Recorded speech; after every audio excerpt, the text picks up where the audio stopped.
ಓಂ ನಮೋ ಭಗವತೆ ವಾಸುದೇವಾಯ. ಓಂ ನಮೋ ಭಗವತೆ ವಾಸುದೇವಾಯ. ಓಂ ನಮೋ ಭಗವತೆ ವಾಸುದೇವಾಯ. ಓಂ ಜ್ಞಾನತಿಮಿರಾಂಧಸ್ಯ ಜ್ಞಾನಾಂಜನಶಲಾಕಯ ಚಕ್ಷುರುನ್ಮಿಲಿತಂ ಯೇನ ತಸ್ಮೈ ಶ್ರೀಗುರವೇ ನಮಃ. ನಮೋ ವಿಷ್ಣುಪಾದಾಯ ಕೃಷ್ಣಪ್ರೇಷ್ಠಾಯ ಭೂತಲೆ ಶ್ರೀಮತೆ ಭಕ್ತಿವೇದಾಂತಸ್ವಾಮಿನಿತಿ ನಾಮಿನೆ. ನಮಸ್ತೆ ಸಾರಸ್ವತಿ ದೇವಿ ಗೌರವಾಣಿ ಪ್ರಚಾರಿಣಿ ನಿರ್ವಿಶೇಷ ಶೂನ್ಯವಾದಿ ಪಾಶ್ಚಾತ್ಯ ದೇಶತಾರಿಣಿ. जय श्री कृष्ण चैतन्य प्रभु नित्यानंद श्री अद्वैत गदाधर शिवासादि गौर भक्तवृंद. हरे कृष्ण कृष्ण कृष्ण हरे हरे, हरे राम राम राम हरे हरे. जय जय श्री चैतन्य जय नित्यानंद, जय द्वैत चंद्र जय गौर भक्तवृंद. जय जय श्री चैतन्य जय नित्यानंद, जय द्वैत चंद्र जय गौर भक्तवृंद. जय जय श्री चैतन्य जय नित्यानंद, जय द्वैत चंद्र जय गौर भक्तवृंद.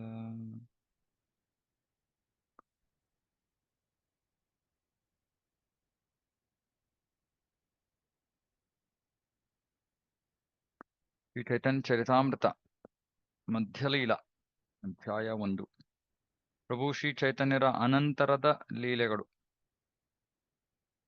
ಶ್ಲೋಕ 1. ಏನೂ ಅರಿವಿಲ್ಲದ ವ್ಯಕ್ತಿಯು ಕೂಡ ಶ್ರೀ ಚೈತನ್ಯ ಮಹಾಪ್ರಭುಗಳ ಕೃಪಾವಿಶೇಷದಿಂದ ಎಲ್ಲಾ ತಿಳುವಳಿಕೆಯನ್ನು ತಕ್ಷಣವೇ ಪಡೆಯಬಲ್ಲನು.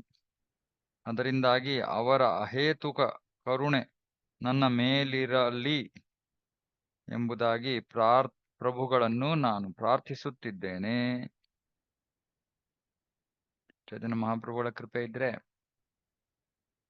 ಎಲ್ಲಾ ತಿಳುವಳಿಕೆ ತಕ್ಷಣ ಪಡಿಬಹುದು. ಹಾಗಾಗಿ ಅವರ ಅಹೇತುಕ ಕರುಣೆ, ಅಹೇತುಕ ಅಂದ್ರೆ ಕಾರಣ ಇಲ್ಲದ, ಹೇತುರಹಿತ ಕೃಪೆಗಾಗಿ ನಾನು ಪ್ರಾರ್ಥಿಸುತ್ತಿದ್ದೇನೆ. ಸೂರ್ಯ ಚಂದ್ರರಂತಿರುವ ಶ್ರೀಕೃಷ್ಣ ಚೈತನ್ಯರಿಗೆ ಹಾಗೂ ಪ್ರಭು ನಿತ್ಯಾನಂದರಿಗೆ ನನ್ನ ಗೌರವಪೂರ್ಣ ಪ್ರಣಾಮಗಳನ್ನು ಅರ್ಪಿಸುತ್ತೇನೆ. ಏಕಕಾಲದಲ್ಲಿ ಅವರಿಬ್ಬರು ಗೌಡ ದೇಶದ ದಿಗಂತದಲ್ಲಿ ಉದಯಿಸಿದ್ದಾರೆ. ಕವಿದಿರುವ ಮೌಢ್ಯದ ತಮೋಗುಣ ತಮವನ್ನು ಚದುರಿಸಲು ಹಾಗೂ ಎಲ್ಲರಿಗೂ ಆಶೀರ್ವಾದ ಅನುಗ್ರಹಿಸಲು ಅವರು ಆವಿರ್ಭವಿಸಿದ್ದಾರೆ. ಚೈತನ್ಯ ಮಹಾಪ್ರಭು ನಿತ್ಯಾನಂದ ಪ್ರಭುಗಳು ಕಾಣಿಸ್ಕೊಂಡಿದ್ದೆ, ಪ್ರಕಟ ಆಗಿದ್ದೆ ಈ ಅಂಧಕಾರವನ್ನ ಚದುರಿಸೋದಕ್ಕೆ, ಮತ್ತೆ ಎಲ್ಲರಿಗೂ ಅನುಗ್ರಹವನ್ನ ನೀಡೋದಕ್ಕೆ. ಆದ್ರೆ ಅವರ ಕೃಪೆ ಜನರಿಗೆ ಯಾವಾಗ ಸಿಗುತ್ತೆ? ಸುಮ್ಮನೆ ಹರೇ ಕೃಷ್ಣ ಮಹಾಮಂತ್ರದ ಸಂಕೀರ್ತನೆ ಬೀದಿಯಲ್ಲೂ ಆದಾಗ, ಪುಸ್ತಕ ವಿತರಣೆ ಆದಾಗ ಈ ಒಂದು ಕೃಪೆ ಎಲ್ಲರಿಗೂ ಸಿಗೋದು. ನಾವು ಏನ್ ಮಾಡ್ತೀವಿ ಸಾಮಾನ್ಯವಾಗಿ ಪ್ರಚಾರ ಅಂದ್ರೆ ಒಂದು ಕೆಲ ಜನರ ಹತ್ರ ಹೋಗ್ತೀವಿ. 5 ಜನ 10 ಜನ 50 ಜನ 100 ಜನ. ಆದ್ರೆ ಅದರಿಂದ ನಿಜವಾದ ಪ್ರಚಾರ ಆಗೋದಿಲ್ಲ. ನಿಜವಾದ ಪ್ರಚಾರ ಆಗೋದು ಬೀದಿಯಲ್ಲಿ ಪುಸ್ತಕ ವಿತರಣೆ ಆದಾಗ, ಹರಿನಾಮ ಸಂಕೀರ್ತನೆ ಆದಾಗ. ಇದು ಬೇಕು ಅದು ಬೇಕು, ಎರಡು ಬೇಕು. ಅಪಾರ ಕರುಣಾಶಾಲಿಗಳಾದ ರಾಧಾ ಮದನ ಮೋಹನರಿಗೆ ಜಯವಾಗಲಿ.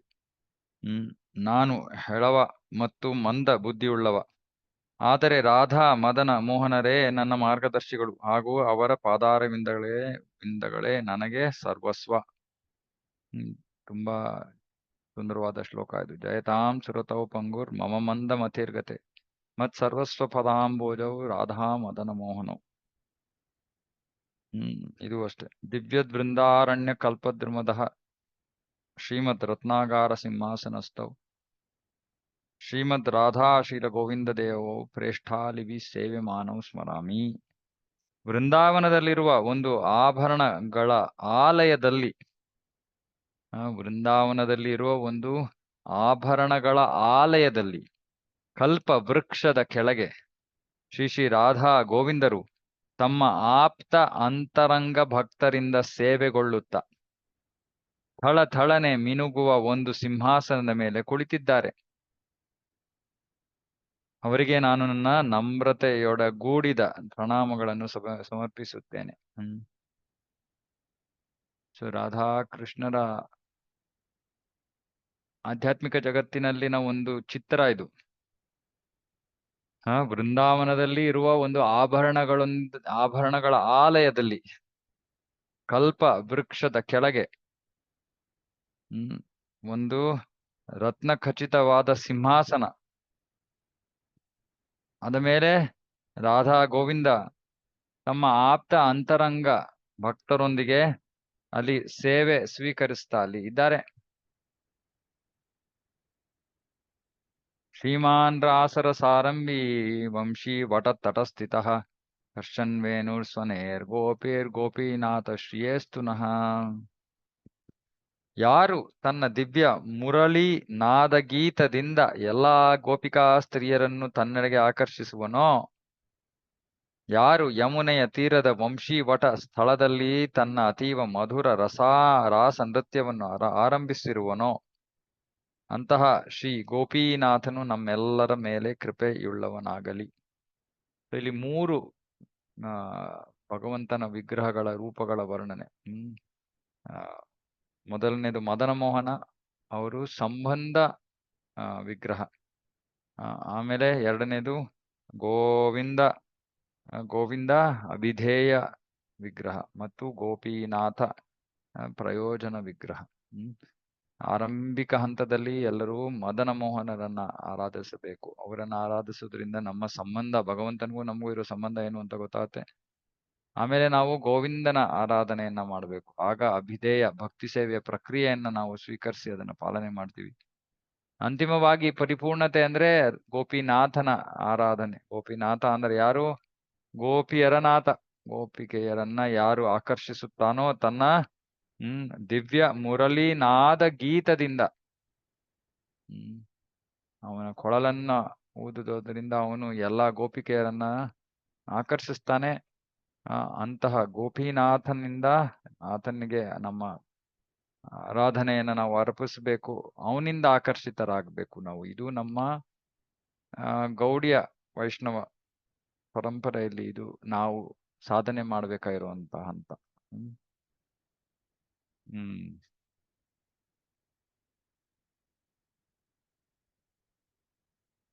ಕೃಪಾಸಾಗರರಾದ ಶ್ರೀ ಗೌರಚಂದ್ರರಿಗೆ ಜಯವಾಗಲಿ. ಎಲ್ಲಾ ಪತಿತಾತ್ಮರ ಸ್ನೇಹಿತ ನೀನೊಬ್ಬ ಮಾತ್ರವೇ.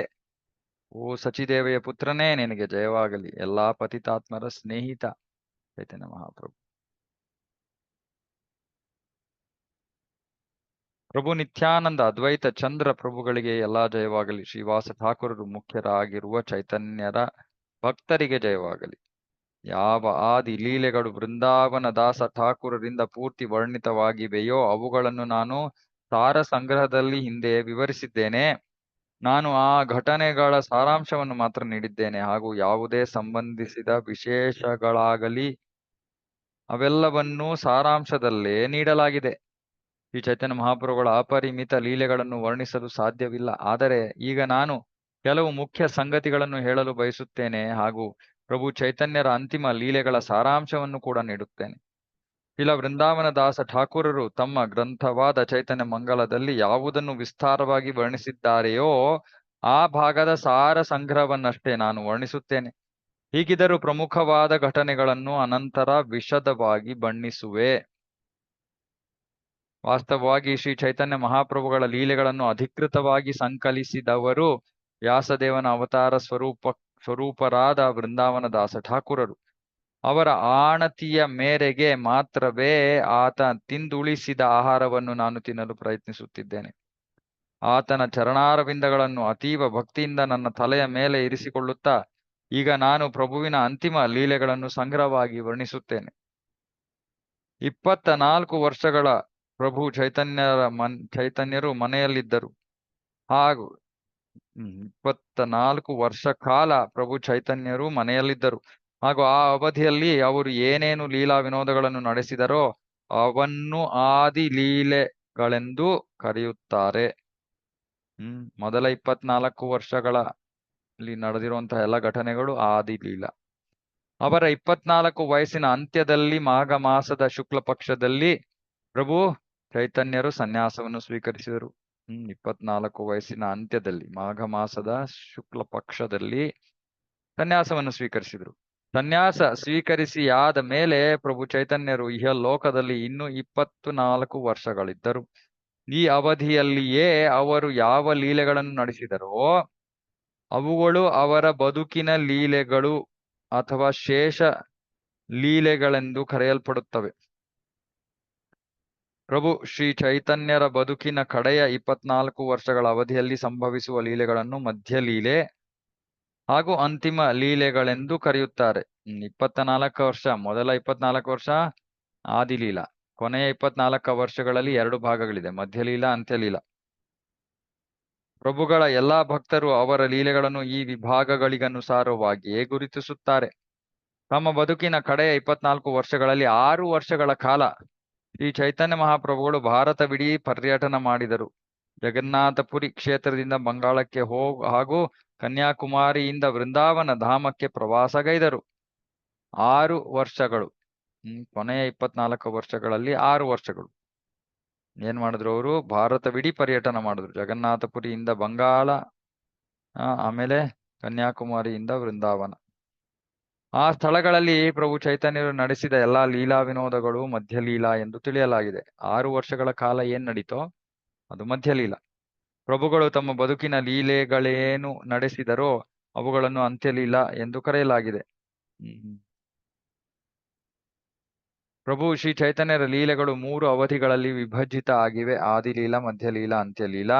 ಈಗ ನಾನು ಮಧ್ಯಲೀಲೆಯನ್ನು ತುಂಬಾ ವಿಸ್ತಾರವಾಗಿ ವರ್ಣಿಸುವೆ. ಸತತ 18 ವರ್ಷ ಪರ್ಯಂತ ಶ್ರೀ ಚೈತನ್ಯ ಮಹಾಪ್ರಭುಗಳು ಜಗನ್ನಾಥಪುರಿಯಲ್ಲಿದ್ದರು. ತಮ್ಮ ವೈಯಕ್ತಿಕ ನಡತೆಯ ಮೂಲಕ ಎಲ್ಲಾ ಜೀವಿಗಳಿಗೂ ಭಕ್ತಿ ಸೇವೆಯಲ್ಲಿ ತೊಡಗಿಸಿಕೊಳ್ಳುವಂತೆ ಆದೇಶ ನೀಡಿದರು.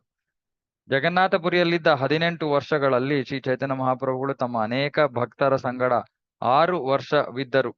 ಕೀರ್ತನ ನರ್ತನಗಳ ಮೂಲಕ ಪ್ರಭು ಚೈತನ್ಯರು ಭಗವಂತನ ಪ್ರೀತಿಯುತ ಸೇವೆಯನ್ನು ಪರಿಚಯಿಸಿದರು. ಮೊದಲ 24 ವರ್ಷ ಆದಿಲೀಲಾ, ಕೊನೆಯ 24 ವರ್ಷಗಳಲ್ಲಿ ಮೊದಲ 6 ವರ್ಷ ಭಾರತವಿಡೀ ಪರ್ಯಟನ ಮಾಡಿದ್ರು, ಅದು ಮಧ್ಯಲೀಲಾ. ಕೊನೆಯ 18 ವರ್ಷಗಳಲ್ಲಿ 6 ವರ್ಷಗಳ ಕಾಲ ಅವರು ತಮ್ಮ ಅನೇಕ ಭಕ್ತರ ಸಂಘದಲ್ಲಿ ಅವರು ಕೀರ್ತನೆ ನರ್ತನೆಗಳನ್ನ ಮಾಡಿದ್ರು ಮತ್ತು ಈ ಹರೇ ಕೃಷ್ಣ ಮಹಾಮಂತ್ರವನ್ನ, ಭಗವಂತನ ಪ್ರೀತಿಯುತ ಸೇವೆಯನ್ನು ಪರಿಚಯಿಸಿದರು. ಪ್ರಭು ಶ್ರೀ ಚೈತನ್ಯರು ನಿತ್ಯಾನಂದ ಪ್ರಭುವನ್ನು ಜಗನ್ನಾಥಪುರಿಯಿಂದ ಗೌಡ ದೇಶವೆಂದು ಹೆಸರಾದ ಬಂಗಾಳಕ್ಕೆ ಭಕ್ತಿ ಸೇವಾ ಕಾರ್ಯಕ್ಕಾಗಿ ಕಳುಹಿಸಿಕೊಟ್ಟರು. ಮೊದಲ ಪ್ರಚಾರ ಒಂದು ಕಾರ್ಯಕ್ರಮ ನಿತ್ಯಾನಂದ ಪ್ರಭುಗಳಿಂದ. ನಿತ್ಯಾನಂದ ಪ್ರಭುಗಳಾದರೋ ಇಡೀ ಬಂಗಾಳವನ್ನು ಭಗವಂತನ ದಿವ್ಯ ಪ್ರೇಮ ಸೇವೆ ಇಂದುಕ್ಕಿ ಹರಿಯುವಂತೆ ಮಾಡಿದರು.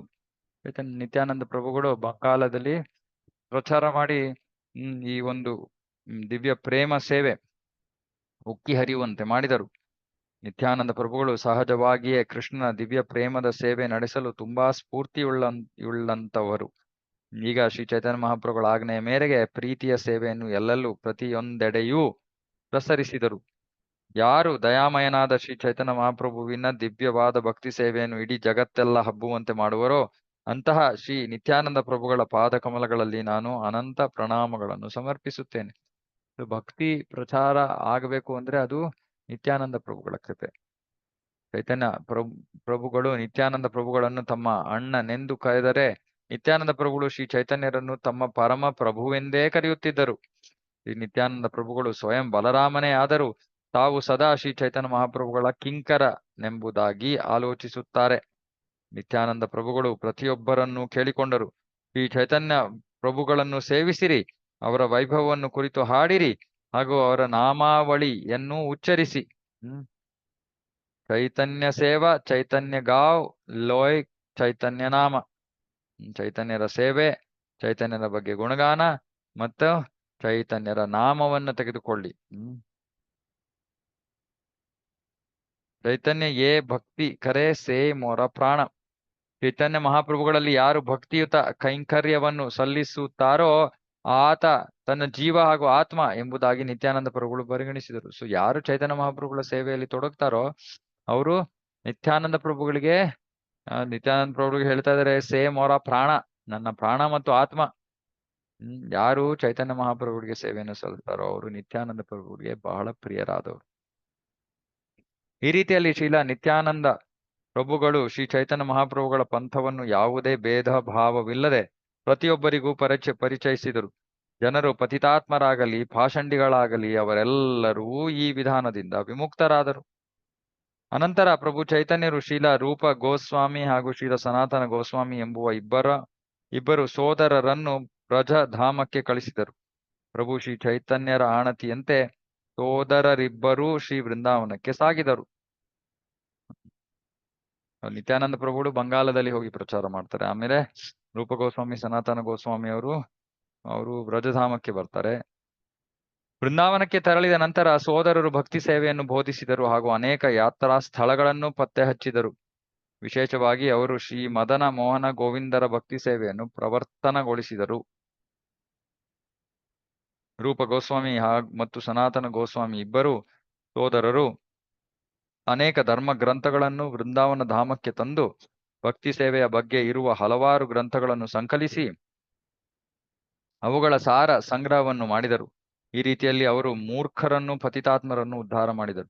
ವಿಶೇಷವಾಗಿ ಗೋಸ್ವಾಮಿಯರು, ಅದರಲ್ಲಿ ರೂಪ ಮತ್ತು ಸನಾತನ, ಆಮೇಲೆ ಜೀವ ಗೋಸ್ವಾಮಿ, ಇವರು ವಿಶೇಷವಾಗಿ ಗ್ರಂಥ ಸಂಕಲನ ಗ್ರಂಥ ಕೆಲಸ ಮಾಡಿದ್ದು ಅವರು.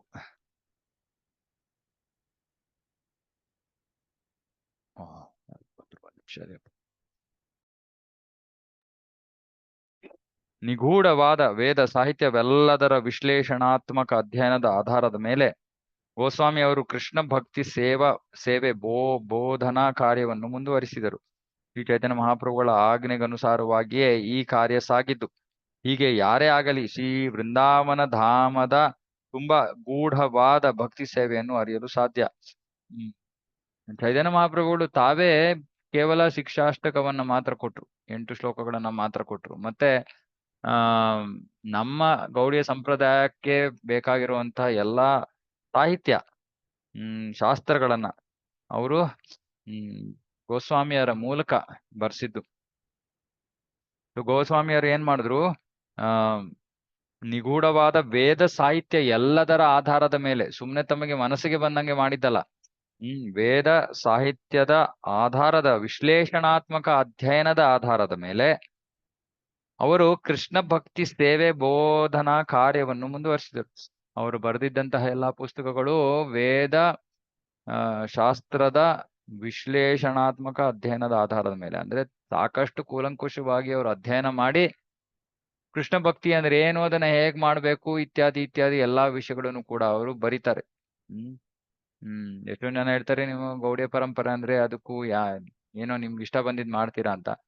ನಿಜವಾಗಿಯೂ ಇಲ್ಲ, ನಾವು ವೇದಗಳ ಆಧಾರದ ಮೇಲೆ ಮಾಡ್ತಾ ಇರೋದು. ಆದ್ರೆ ಇವತ್ತಿನ ಭಕ್ತಿ ಸೇವೆ ಆಚರಣೆ ಕೆಲವು ವೇಳೆ ನಮಗೆ ಮನಸ್ಸಿಗೆ ಬಂದಂಗ ಆಗೋಗ್ತಾ ಇದೆ. ಆದ್ರೆ ನಮ್ಮ ಆಚಾರ್ಯರು ನಮಗೆ ನೀಡಿರುವಂತದ್ದು ಬಹಳ ಅಧಿಕೃತವಾದದ್ದು. ಯಾರಿಗೂ ಮನಸ್ಸಿಗೆ ಬಂದಂಗೆ ಅವರು ಯಾವ ವಿಷಯವನ್ನು ರೂಪಿಸಿಲ್ಲ. ಯಾಕಂದ್ರೆ ಆ ಭಕ್ತಿ ಸೇವೆ ಯಾವ ರೀತಿ ನಡಿಬೇಕು ಅನ್ನೋ ಒಂದು ವಿವರಣೆಯನ್ನ ಅದು ಗೋಸ್ವಾಮಿಗಳು ಚೈತನ್ಯ ಮಹಾಪ್ರಭುಗಳ ಆಜ್ಞೆಯ ಆಧಾರದ ಮೇಲೆಗೆ ಅವರೇ ಪ್ರಸ್ತುತಪಡಿಸಿದ್ದು. ಹಾಗಾಗಿ ಎಷ್ಟೊಂದು ನಮ್ಮ ಆಚಾರ್ಯರ ಗ್ರಂಥಗಳಿವೆ.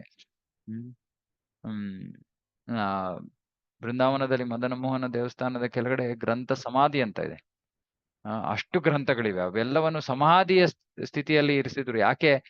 ಈ ಕಲಿಯುಗದ ಜನರು ಎಷ್ಟು ಪತಿತರೆಂದರೆ ಅವ್ರಿಗೆ ಯಾರಿಗೂ ಈ ಗ್ರಂಥಗಳನ್ನ ಓದೋ ಯೋಗ್ಯತೆ ಇಲ್ಲ ಅಂತ.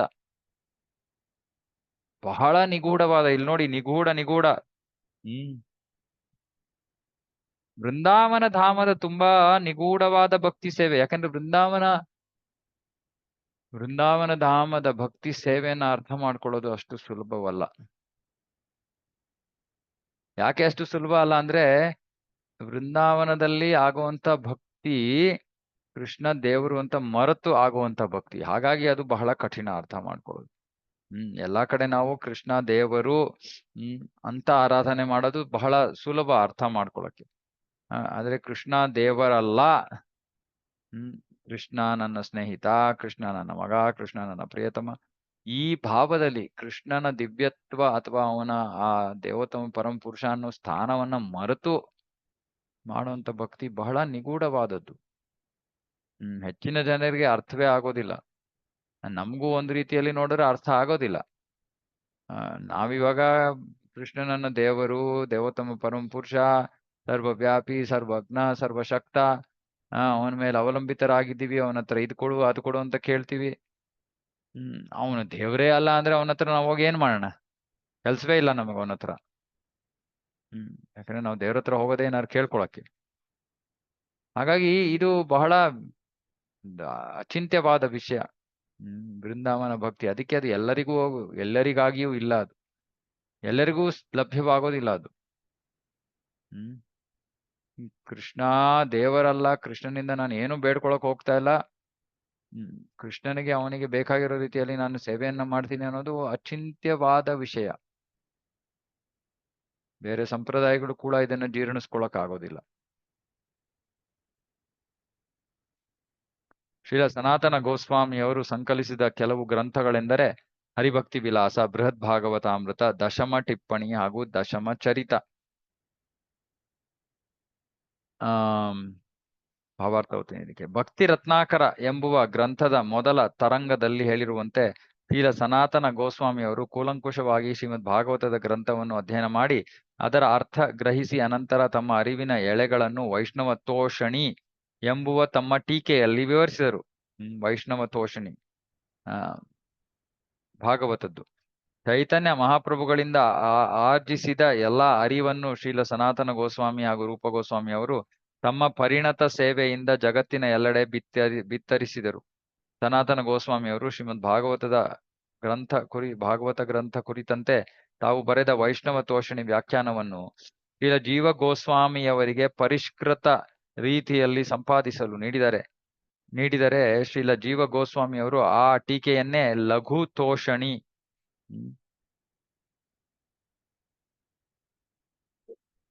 ಎಂಬುವ ಹೆಸರಿನಲ್ಲಿ ಸಂಪಾದಿಸಿ ಪ್ರಕಾಶಪಡಿಸಿದರು. ಅವರು ತತ್ಕ್ಷಣದಲ್ಲಿ ಲಿಖಿಸಿದರೆ ಅದು ಶಕ 1476ರಲ್ಲಿ ಸಂಪೂರ್ಣಗೊಂಡಿತು. ಇದೇ ತೆರನಾಗಿ ಶ್ರೀಲ ಜೀವ ಗೋಸ್ವಾಮಿಯವರು ತಮ್ಮ ಲಘು ತೋಷಣಿ ವ್ಯಾಖ್ಯೆಯನ್ನು 1504 ರಲ್ಲಿ ಪೂರ್ಣಗೊಳಿಸಿದರು. ಶ್ರೀಲ ಸನಾತನ ಗೋಸ್ವಾಮಿಯವರು ರಚಿಸಿದ ಗ್ರಂಥ ಹರಿಭಕ್ತಿ ವಿಲಾಸ. ಇದನ್ನು ಶ್ರೀಲ ಗೋಪಾಲ ಭಟ್ಟ ಗೋಸ್ವಾಮಿಯವರು ಸಂಗ್ರಹಿಸಿ ವೈಷ್ಣವ ಸ್ಮೃತಿ ಎಂಬ ಹೆಸರಿನಲ್ಲಿ ತಂದರು. ವೈಷ್ಣವ ಸ್ಮೃತಿ ಗ್ರಂಥವನ್ನು 20 ಅಧ್ಯಾಯಗಳಲ್ಲಿ ಪೂರ್ಣಗೊಳಿಸಲಾಯಿತು. ಎಲ್ಲ ವಿಲಾಸಗಳಿವೆ. ಇದು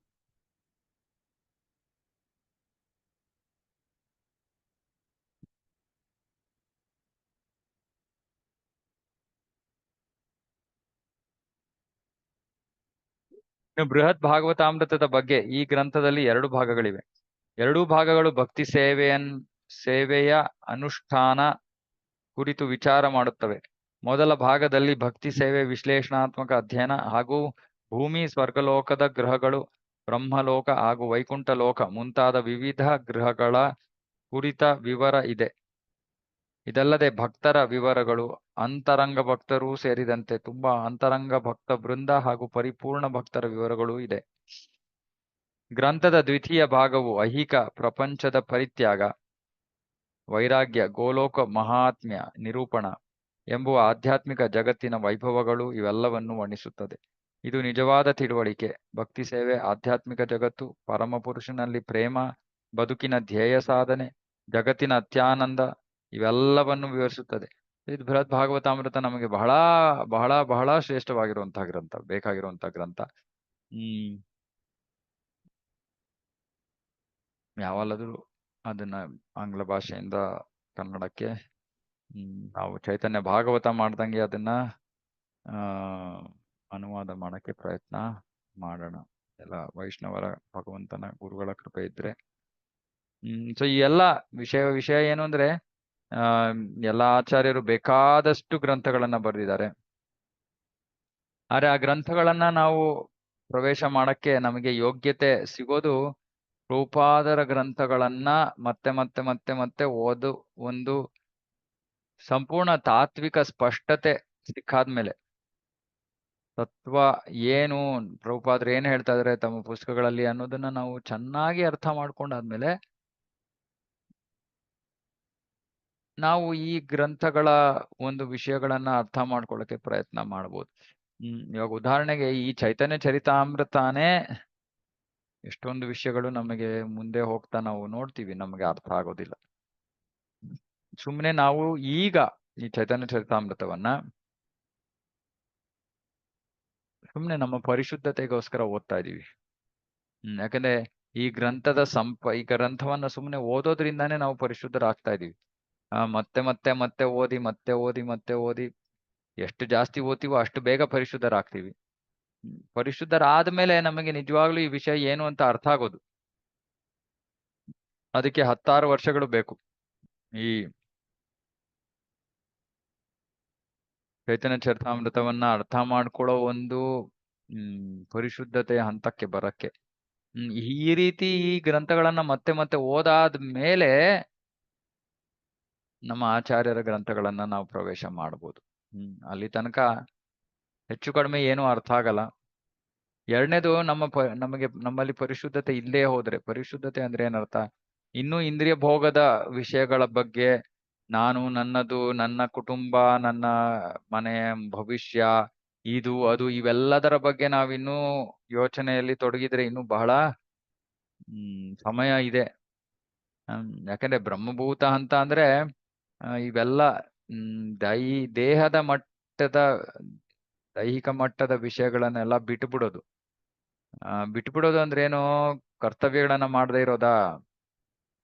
ಮತ್ತೆ ಇಲ್ಲ, ಎರಡೂ ಹೇಳ್ಬೋದು.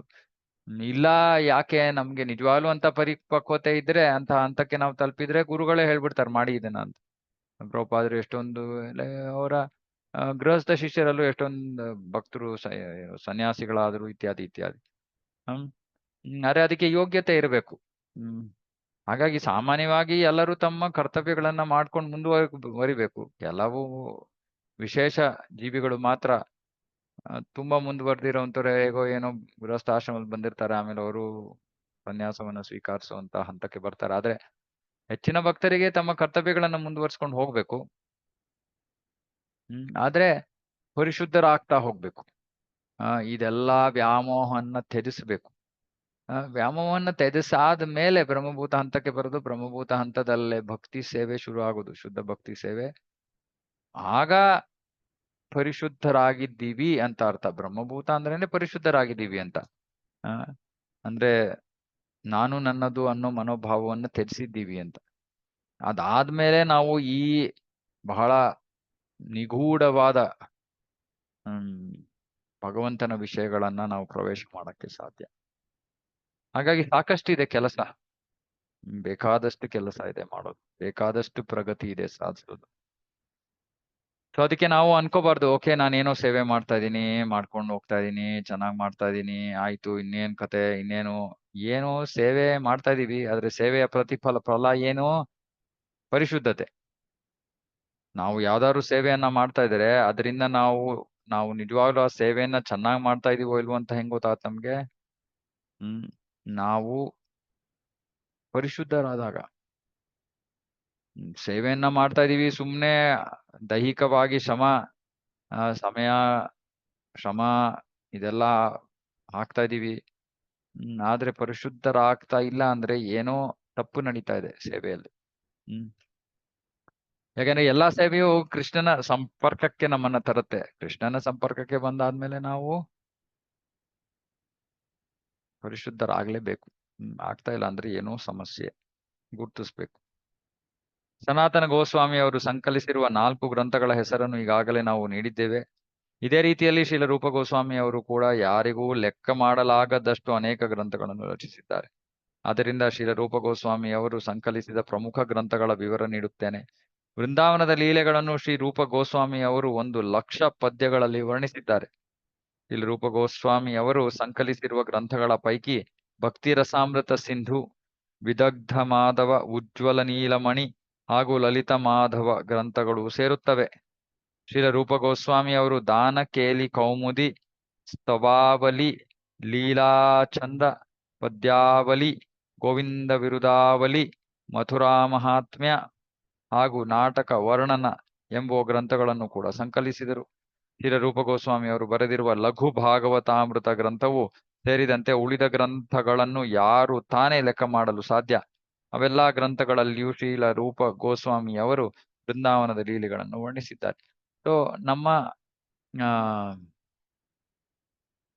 ಪರಂಪರೆಯ ಮುಖ್ಯ ಉದ್ದೇಶ ಹೇಳ್ದಂಗೆ ಗೋಪಿ ವರ್ತೂರ್ ಪದಕಮಲಯೋ ದಾಸ ದಾಸ ದಾಸ ಅಥವಾ ನಮ್ಮ ಏಕೈಕ ಧ್ಯೇಯ ಆ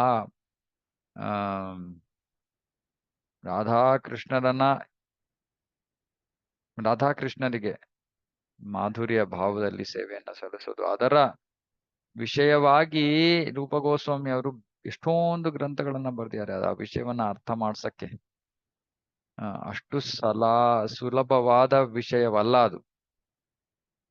ಆ ವಿಷಯವನ್ನ ಅರ್ಥ ಮಾಡ್ಸೋದಿಕ್ಕೆ ಇಷ್ಟೊಂದು ಗ್ರಂಥಗಳು. 1,00,000 ಏನ್ ಹೇಳಿದ್ರೆ ಇಲ್ಲಿ 1,00,000 ಪದ್ಯಗಳು, ಲಕ್ಷ ಪದ್ಯಗಳಲ್ಲಿ ವರ್ಣಿಸಿದ್ದಾರೆ ಬೃಂದಾವನದ ಭಕ್ತಿಯನ್ನ.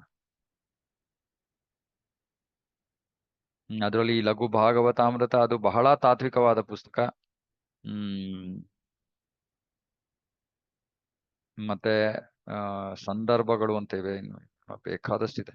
ಇಲ್ಲಿ ರೂಪ ಗೋಸ್ವಾಮಿ ಅವರ ಸೋದರಳಿಯ ಶ್ರೀಲ ಜೀವ ಗೋಸ್ವಾಮಿ ಅವರು ಭಕ್ತಿ ಸೇವೆ ಕುರಿತಂತೆ ಗ್ರಂಥಗಳನ್ನು ಎಷ್ಟೆಂದರೆ ಅವುಗಳನ್ನು ಎಣಿಸಲು ಸಾಧ್ಯವಿಲ್ಲ. ಶ್ರೀ ಭಾಗವತ ಸಂದರ್ಭ ಎನ್ನುವ ಗ್ರಂಥದಲ್ಲಿ ಶ್ರೀಲ ಜೀವ ಗೋಸ್ವಾಮಿ ಅವರು ಭಕ್ತಿ ಸೇವೆ ಅಂತ್ಯದ ಬಗ್ಗೆ ನಿರ್ಣಾಯಕವಾಗಿ ಬರೆದಿದ್ದಾರೆ. ಷಡ್ ಸಂದರ್ಭ ಅಂತ ಅದರಲ್ಲಿ ಬೇಕಾದಷ್ಟು ವಿಷಯಗಳಿವೆ. ಇದರ ಷಡ್ ಸಂದರ್ಭ ಅಂದ್ರೆ 6 ಸಂದರ್ಭಗಳಲ್ಲಿ ಸಂದರ್ಭ ಅಂದ್ರೆ ಅದು ಗ್ರಂಥದ ಹೆಸರು. ಭಾಗವತ ಸಂದರ್ಭ, ಪರಮಾತ್ಮ ಸಂದರ್ಭ, ಪ್ರೀತಿ ಸಂದರ್ಭ, ಈ ರೀತಿ. ಸೊ ಇಲ್ಲಿ ಈ ಭಾವಾರ್ಥದಲ್ಲಿ ಪ್ರಭುಪಾದರು ಈ 6 ಸಂದರ್ಭಗಳ ಪುಸ್ತಕಗಳು, ಅವುಗಳಲ್ಲಿ ಇರೋ ವಿಷಯಗಳು, ಇವೆಲ್ಲದರ ಬಗ್ಗೆ ಬರಿತಾ ಇದ್ದಾರೆ. ಸೊ ದಯವಿಟ್ಟು ಇದನ್ನ ಓದಿ, ನಿಮಗೆ ಗೊತ್ತಾಗತ್ತೆ ಈ ಗ್ರಂಥಗಳು ಎಷ್ಟು ಮುಖ್ಯವಾದವು ನಮಗೆ ಅಂತ. ತುಂಬಾ ಪ್ರಸಿದ್ಧ ಹಾಗೂ ದುಸ್ಸಾಧ್ಯವೆನಿಸುವ ಆಧ್ಯಾತ್ಮಿಕ ಸಾಹಿತ್ಯವೆಂದರೆ ಗೋಪಾಲ ಚಂಪು ಎಂಬುವ ಗ್ರಂಥ. ಈ ಗ್ರಂಥದಲ್ಲಿ ಪ್ರಭುವಿನ ಸನಾತನ ಲೀಲೆಗಳು ನೆಲೆಗೊಂಡಿವೆ ಹಾಗೂ ವೃಂದಾವನದಲ್ಲಿ ಅನುಭವಿಸಿದ ಅಲೌಕಿಕ ಭಾವಗಳು ಸಂಪೂರ್ಣವಾಗಿ ವರ್ಣಿತವಾಗಿವೆ.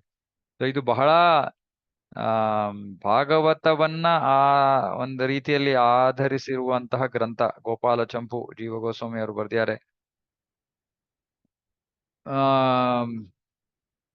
ಭಾಗವತದಲ್ಲಿ ಇವಾಗ ಉದಾಹರಣೆಗೆ ಕೃಷ್ಣ ಬೃಂದಾವನವನ್ನ ಬಿಟ್ಟು ಹೋಗದ್ಮೇಲೆ 39ನೇ ಅಧ್ಯಾಯ ಆದ್ಮೇಲೆ ಬೃಂದಾವನದ ಬಗ್ಗೆ ಅಷ್ಟೊಂದು ವರ್ಣನೆ ಇಲ್ಲ. ಅದೇ ಗೋಪಾಲ ಚಂಪುನಲ್ಲಿ ಜೀವ ಗೋಸ್ವಾಮಿ ಏನ್ ಮಾಡಿದ್ದಾರೆ, ಕೃಷ್ಣ ಇಲ್ಲಿಂದ ಬಿಟ್ಟು ಮಥುರೆಗೆ ಹೋದ, ದ್ವಾರಕೆಗೆ ಹೋದ, ಆಗ್ಲೂ ಕೂಡ ಬೃಂದಾವನದಲ್ಲಿ ಏನ್ ನಡೀತಾ ಇತ್ತು ಅನ್ನೋ ಒಂದು ವರ್ಣನೆ. ಹಾಗಾಗಿ ಇದು ಕೂಡ ಬಹಳ ವಿಶೇಷವಾದ ಗ್ರಂಥ.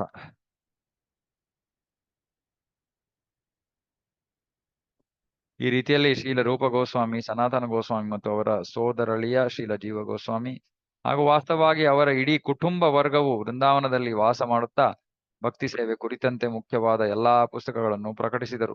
ಚೈತನ್ಯ ಮಹಾಪ್ರಭುಗಳು ಸನ್ಯಾಸವನ್ನು ಸ್ವೀಕರಿಸಿ ಆದ 1 ಸಂವತ್ಸರದ ನಂತರ ಎಲ್ಲಾ ಭಕ್ತರು ಶ್ರೀ ಅದ್ವೈತ ಆಚಾರ್ಯರ ನೇತೃತ್ವದಲ್ಲಿ ಜಗನ್ನಾಥಪುರಿಯ ದೇವನನ್ನು ಕಾಣಲು ಹೋದರು.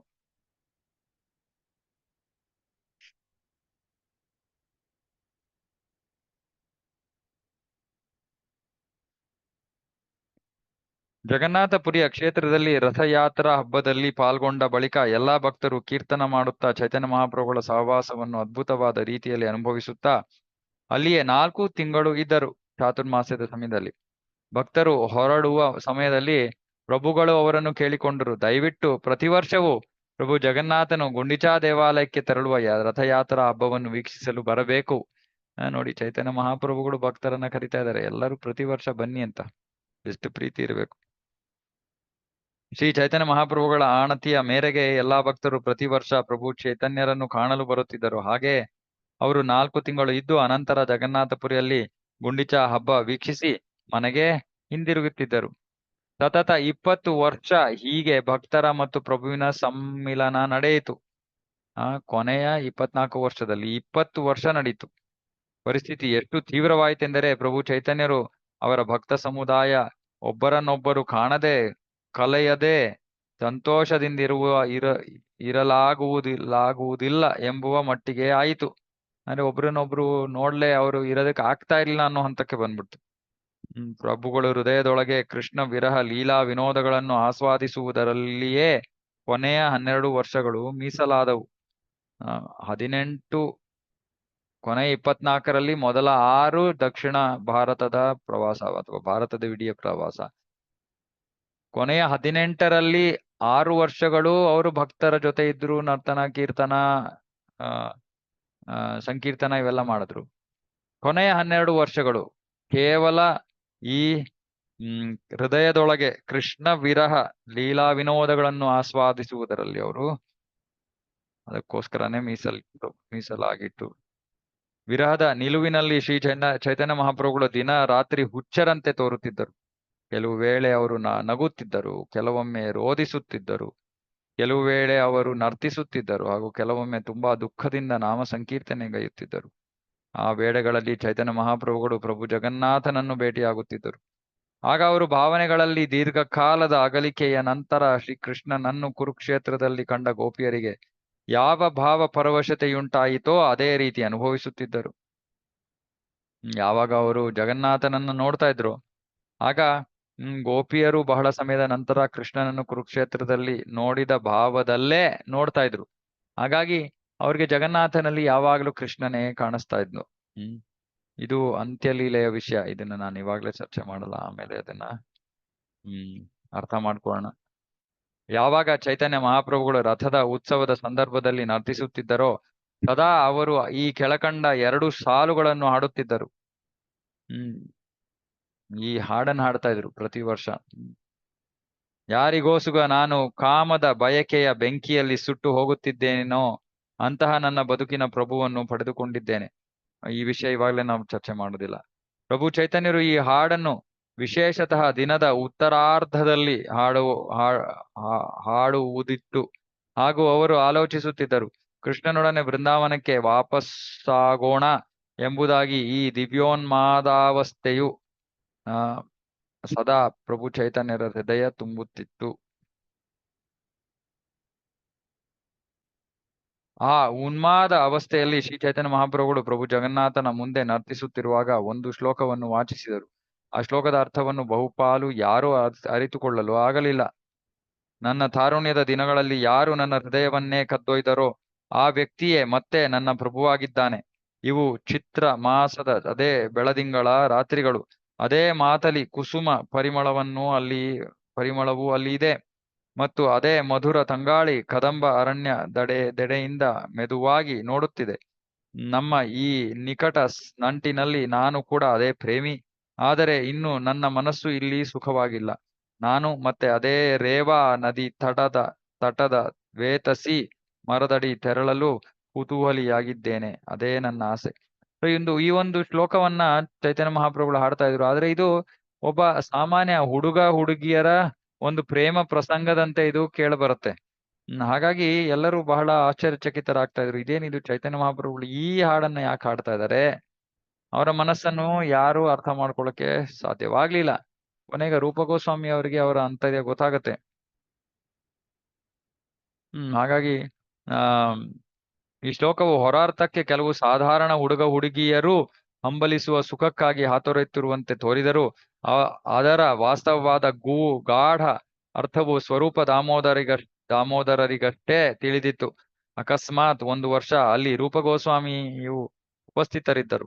ಆ ಶ್ಲೋಕದ ಅರ್ಥವು ಸ್ವರೂಪ ದಾಮೋದರರಿಗೆ ಮಾತ್ರ ತಿಳಿದಿದ್ದರೂ ಅದನ್ನು ಶ್ರೀ ಚೈತನ್ಯ ಮಹಾಪ್ರಭುಗಳ ಮುಖೇನ ಆಲಿಸಿದ ಶ್ರೀ ರೂಪ ಗೋಸ್ವಾಮಿಯವರು ಮೂಲ ಶ್ಲೋಕವು ನೀಡಿದ ಅರ್ಥ ಉಳ್ಳಂತಹುದೇ ಇನ್ನೊಂದು ಶ್ಲೋಕವನ್ನು ತಕ್ಷಣವೇ ರಚಿಸಿದರು.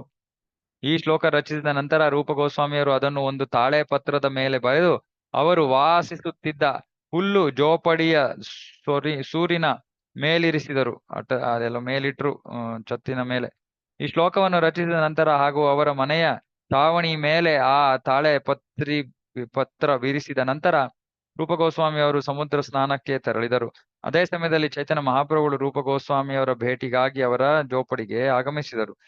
ಗೊಂದಲವನ್ನು ತಪ್ಪಿಸಲು 3 ಮಹಾಪುರುಷರು ಹರಿದಾಸ ಠಾಕೂರ, ಶ್ರೀಲ ರೂಪ ಗೋಸ್ವಾಮಿ ಮತ್ತು ಶ್ರೀಲ ಸನಾತನ ಗೋಸ್ವಾಮಿಯವರು ಜಗನ್ನಾಥ ದೇವಾಲಯದೊಳಗೆ ಪ್ರವೇಶಿಸಲಿಲ್ಲ.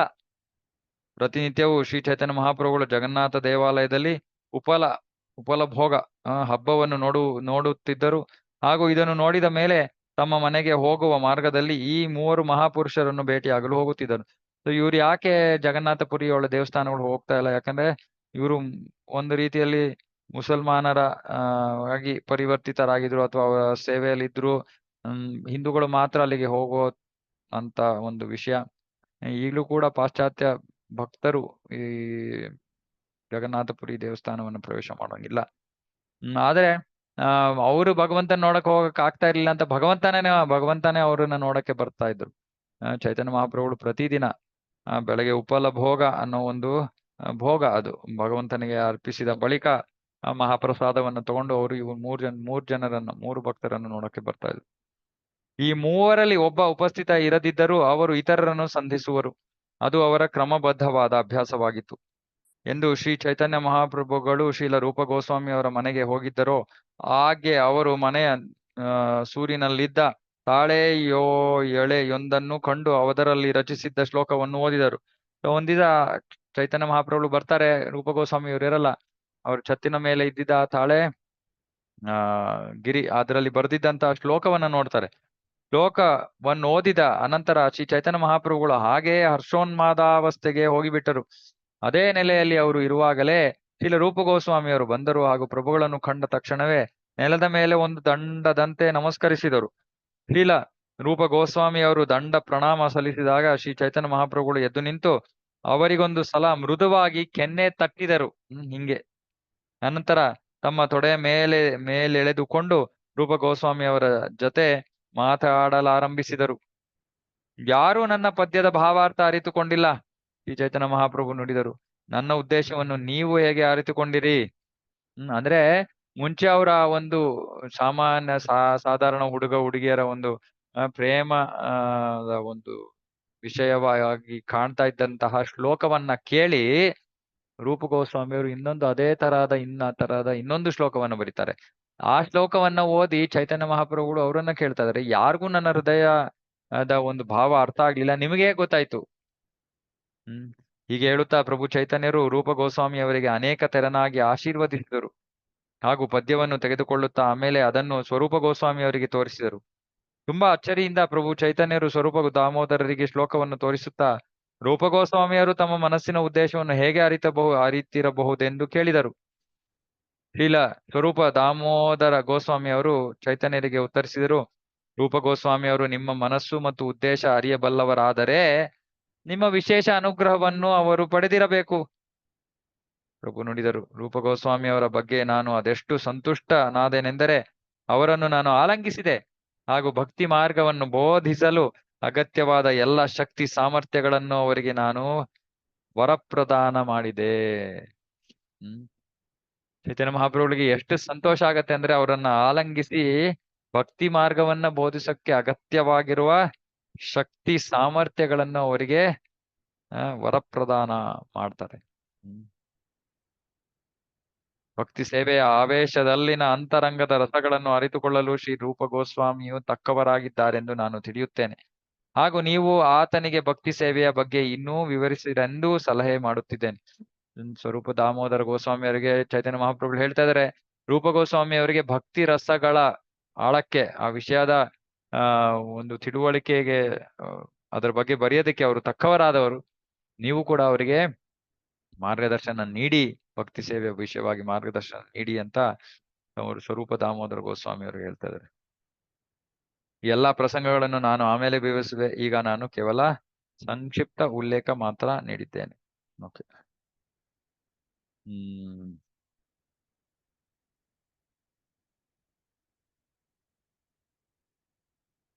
ಓಕೆ, ಇದನ್ನ ನಾವು ಆಮೇಲೆ ಮುಂದುವರ್ಸೋಣ. ಇದನ್ನ